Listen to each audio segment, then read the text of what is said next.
آج ہم آپ کو ایک عجیب اور عبرتناک واقعہ سنانے جا رہے ہیں جو ایک گورکن کی بیٹی نے بیان کیا ہے۔ یہ واقعہ آپ کو اسی لڑکی کی زبانی سناتے ہیں۔ وہ بتاتی ہے کہ یہ واقعہ میرے بھائی کا ہے جس کا حشر ایسا ہوا کہ جس کو دیکھ کر میری روح تک لرز گئی۔ میرے والد چونکہ گورکن تھے اس لیے قبرستان سے مجھے کوئی خوف محسوس نہیں ہوتا تھا۔ میری تو آنکھ ہی قبرستان میں کھلی تھی کیونکہ میرے والد شروع سے ہی قبریں کھودنے کا کام کرتے تھے اور ہمارا گھر قبرستان کے ساتھ ہی جڑا تھا۔ مجھ سے بڑا میرا ایک بھائی تھا جو مجھ سے 5 سال بڑا تھا۔ چند سال پہلے جو ہمارے ساتھ ہوا وہ ایک عبرتناک واقعہ ہے۔ آج بھی جب مجھے وہ سب یاد آتا ہے تو میری روح کانپ جاتی ہے۔ ہمارے ہاں لوگ خواتین کی تدفین زیادہ تر رات کے وقت اندھیرے میں کرتے تھے اور میرے والد صاحب ہی قبریں تیار کرتے تھے۔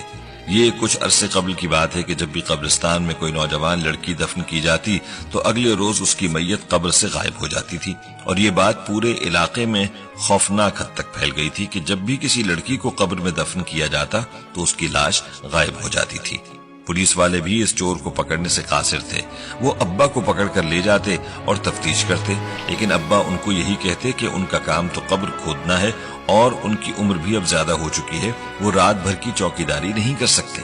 البتہ لوگوں میں جہاں خوف تھا وہاں مختلف باتیں سننے کو مل رہی تھیں۔ کچھ لوگوں کا کہنا تھا کہ قبرستان پر سرکش جنات کا سایہ ہو گیا ہے اور وہ میت کو کھا جاتے ہیں، اور اسی وجہ سے ہر کوئی اس قبرستان سے خوف کھانے لگا تھا۔ لیکن پھر قبرستان میں تدفین کا سلسلہ جاری تھا۔ کوئی نہ کوئی میت عورت یا لڑکی کی آ ہی جاتی تھی اور وہ غائب بھی لازمی ہوتی تھی۔ مجھے اس بات کا افسوس تھا کہ ہمارا معاشرہ اس قدر گر چکا ہے کہ عورت مرنے کے بعد قبر میں بھی محفوظ نہیں رہی۔ ادھر اس طرح کے واقعات عام ہو رہے تھے اور دوسری جانب میرے بھائی افضل کی حرکتیں کچھ مشکوک ہو رہی تھیں۔ ابا نے افضل بھائی کو ورک شاپ پر چھوڑا تھا تاکہ کوئی کام سیکھ لیں، لیکن وہ وہاں سے بھی بھاگ گئے تھے اور کوئی کام نہیں کرتے تھے۔ سارا دن یا گھر پر پڑے رہتے یا دوستوں کے ساتھ گھومتے تھے۔ کبھی کبھار ابا ان کو اپنے ساتھ قبر کھودنے کے لیے لے جاتے تھے۔ پھر ایک دن ابا کی طبیعت ٹھیک نہیں تھی تو انہوں نے افضل بھائی کو قبر کھودنے کے لیے کہا۔ انہیں یہ کام پسند نہیں تھا، لیکن ابا کے کہنے پر چلے گئے اور اس رات میرا بھائی رات کو 2 بجے گھر واپس آیا۔ چونکہ ابا اور اماں جلد سو جاتے تھے تو میں بھائی کے انتظار میں جاگ رہی تھی۔ جب وہ گھر میں داخل ہوا تو میں اس کو دیکھ کر پریشان ہو گئی کیونکہ اس کی حالت غیر تھی۔ سردی کے باوجود چہرے پر پسینہ بہ رہا تھا، کپڑے مٹی سے لت پت تھے اور وہ بدحواس تھا۔ گھر میں داخل ہوتے ہی دروازہ بند کر دیا اور مجھ سے کہنے لگا، میرے کپڑے نکال دینا، میں نہانے کے لیے جا رہا ہوں۔ میں نے اس کی ایسی حالت پہلے کبھی نہیں دیکھی تھی۔ اس رات اس نے کھانا بھی نہیں کھایا اور بغیر کچھ کھائے ہی سو گیا۔ ایسا پہلے کبھی نہیں ہوا تھا۔ اگلی صبح جب ابا قبرستان سے واپس آئے تو کافی پریشان تھے اور کہنے لگے کہ جس لڑکی کی قبر افضل کھودنے گیا تھا اس کی میت غائب ہے۔ افضل بھائی جو کہ کھانا کھا رہے تھے، انہوں نے ابا کی بات سنی تو ان کے ہاتھ سے پانی کا گلاس چھوٹ گیا اور ان کا رنگ اڑنے لگا۔ ابا نے کہا، تجھے کیا ہوا ہے؟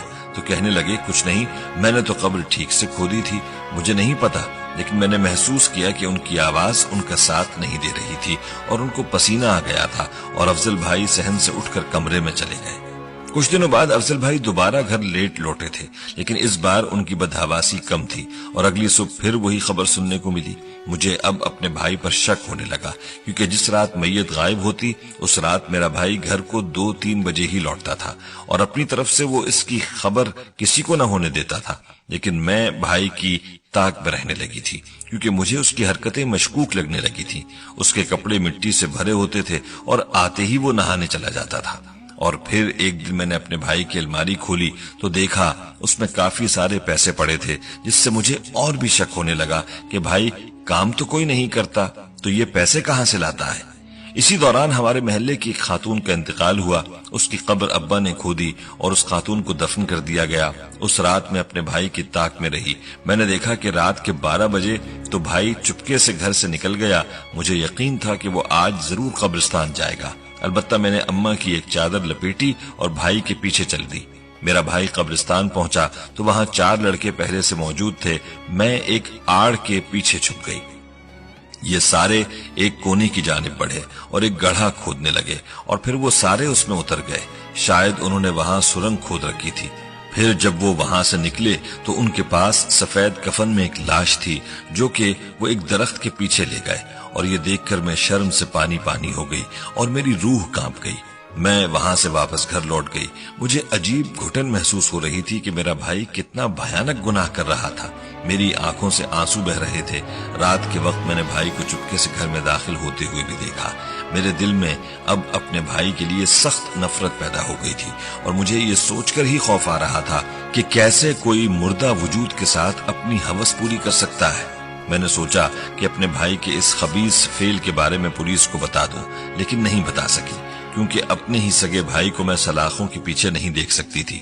لہٰذا میں نے کسی کو نہ بتایا اور چپ سادھ لی۔ پھر ایک دن افضل بھائی جب رات کو لیٹ گھر لوٹے تو وہ بری طرح چیخ رہے تھے۔ میں دوڑی ہوئی باہر آئی، دروازہ کھولا تو دیکھا کہ میرے بھائی کا ہاتھ سیاہ ہو چکا ہے اور اس سے خون ٹپک رہا ہے اور وہ تکلیف کی وجہ سے زور زور سے چیخ رہا ہے۔ میں نے پوچھا تو کہنے لگا، میں نے قبر میں ہاتھ ڈالا تو قبر میں شاید میت کو عذاب ہو رہا تھا اور قبر میں بچھو تھے جو میرے ہاتھ پر چپک گئے اور کاٹ دیا۔ اتنے میں اماں اور ابا بھی آ گئے تو بھائی نے جھوٹ بول دیا کہ قبر کھودتے وقت میرا بٹوا گر گیا تھا، اس لیے میں نے قبر میں ہاتھ ڈالا تو بچھو نے کاٹ دیا۔ لیکن اصل ماجرا کیا تھا میں تو جانتی تھی۔ ابا نے بھائی کا ہاتھ کافی ڈاکٹروں کو دکھایا لیکن کوئی فرق نہ پڑا اور آخر 4-5 دن بعد میرا بھائی اس اذیت میں فوت ہو گیا۔